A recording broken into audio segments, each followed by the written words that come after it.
Yes, Pang Deng, I think Ryan Messler explained it beautifully regarding what's the 20-year plan it is.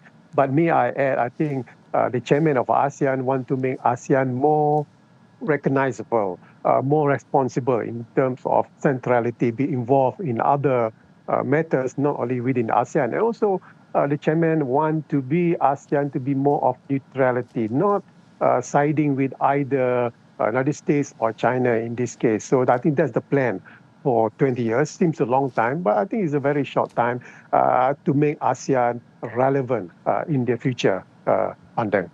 Indeed, not siding with any side, but we do know that China is a very friendly dialogue partner with ASEAN for decades. And Malaysian Prime Minister Anwar Ibrahim says Southeast Asia is a friend of China. What's your reading into the remarks? It goes both ways, actually.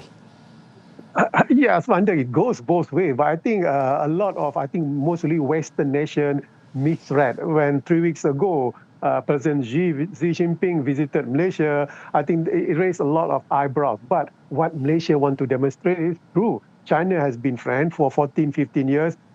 China has been our biggest trading partner. It shows our neutrality. It shows our open economy.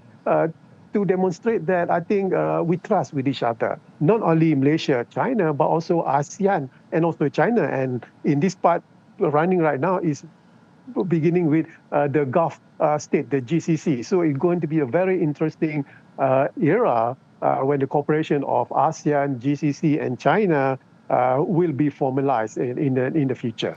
Well, since you mentioned it, Doctor, tell us more about your reading into this first ever ASEAN-GCC-China summit.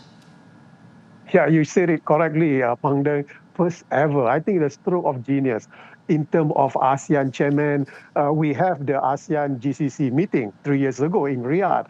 But right now, as a chairman of ASEAN, Malaysia want to include China because, as mentioned by Ida just now, about CAFTA, about RCEP, China has been friend with ASEAN for a long time. So why not add GCC, which is a very lucrative market, Pang Deng? So I think this is very timely with, I would say, Mr. Trump, closed policy, protectionism. I think this particular trilateral cooperation will be an eye-opener, Pang Deng.